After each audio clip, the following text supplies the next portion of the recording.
खबरों में आगे बढ़ेंगे, बात करेंगे बुलंदशहर की, जहां से एक बड़ी खबर बता दें आपको, जहां पर बताया ये जा रहा है कि पति ने पत्नी और 3 बेटियों पर हथौड़े से हमला कर दिया। इस दौरान पत्नी और 2 बेटियों की मौके पर ही मौत हो गई। वहीं तीसरी बेटी की हालत जो है फिलहाल नाजुक बनी हुई है, जिसके बाद तिहरे हत्याकांड में पुलिस महकमे में हड़कंप मच गया है। आपको बता दें कि आरोपी सैयद पत्नी और बेटियों के चरित्र पर शक करता था, जिसके लिए आरोपी ने अपनी ही बेटियों और अपर पत्नी पर जो है हथियार से हमला बोल दिया। वहीं सूचना पर पहुंची पुलिस ने फिलहाल इन तीनों के शव को कब्जे में लेकर पोस्टमार्टम के लिए भिजवा दिया है और पुलिस आरोपी की तलाश करने में जुटी हुई है।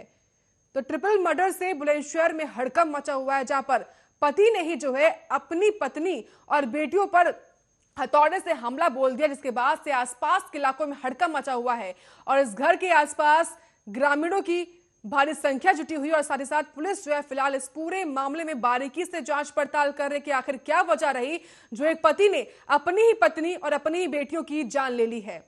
तो बुलंदशहर में ट्रिपल मर्डर होने से हड़कंप मचा हुआ है। फिलहाल पुलिस जो है लगातार इस आरोपी पति की तलाश करने में जुटी हुई है, जिसने हथौड़े से अपने ही परिवार की जान ले ली है। तो पत्नी समेत 2 बेटियों को मौत के घाट उतार दिया गया और फिलहाल आसपास का जो पूरा इलाका है वो छावनी में तब्दील हो चुका है। पुलिस लगातार इस पूरे मामले में जांच पड़ताल कर रही है।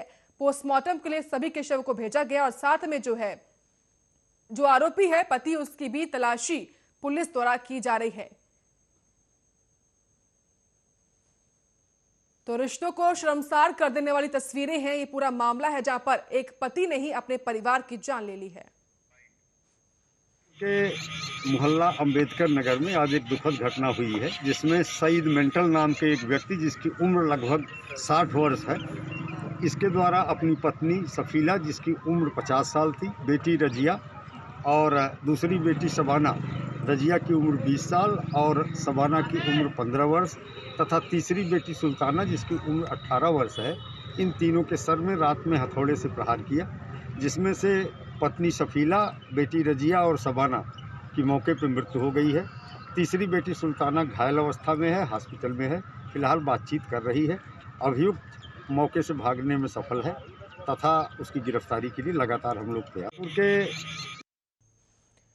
तो जिस तरीके से पुलिस अधीक्षक बता रहे थे, जहां पर 60 साल का ये व्यक्ति बताया जा रहा है, जिसने अपने ही पत्नी और अपनी 3 बेटियों की जान ले ली है। फिलहाल जो ये अभियुक्त है वो फरार चल रहा है। तमाम जानकारी के साथ संवाददाता सतवीर हैं। सतवीर, ये पूरा मामला हम देख रहे हैं जहां पर एक पति ने ही अपनी बेटियों और अपनी पत्नी की जान ले ली है। क्या कुछ जानकारी इसको लेकर और क्या कुछ अपडेट है मामले में आपके पास?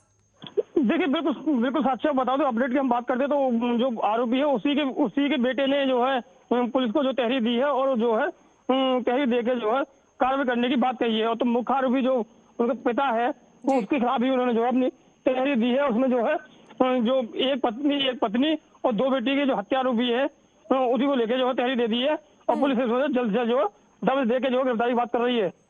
लेकिन सतवीर, बेटे ने मुकदमा दर्ज करवाया तो बेटे ने क्या कुछ वजह बताई है? क्या आपसी कलह थी और फिलहाल क्या कुछ वजह अभी तक खुलकर सामने आ पा रही है इसकी?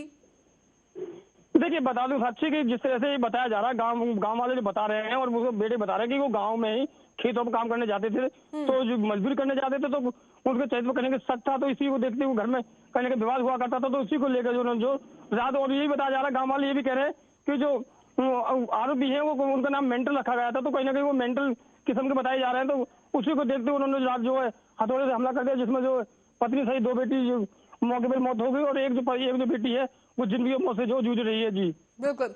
और ऐसे में सत्यवीर, फिलहाल पुलिस ने आरोपी की तलाश के लिए क्या कुछ किया? क्या टीमों का गठन किया गया है? बिल्कुल साक्षी, लेकिन बता दूं एसएसपी की बात करते तो एसएसपी फिलहाल इसमें 4 टीम लगाई गई है और 4 टीम जो फिलहाल जो है लगा दी गई है और जो कि जैसे गिरफ्तारी के लिए जमानत कर दी गई है और जगह जगह वो दबिश भी दे रही है। तो ये देखा जा रहा है कि मान लो अब पुलिस की कितनी देर में जो है आरोपी गिरफ्तार कर पाते हैं और क्या कार्रवाई हो पाती है। जी बहुत बहुत शुक्रिया आपका सत्यवीर सिंह, तमाम जानकारी देने के लिए। जहां एक पिता ने अपनी ही बेटियों की जान ले ली,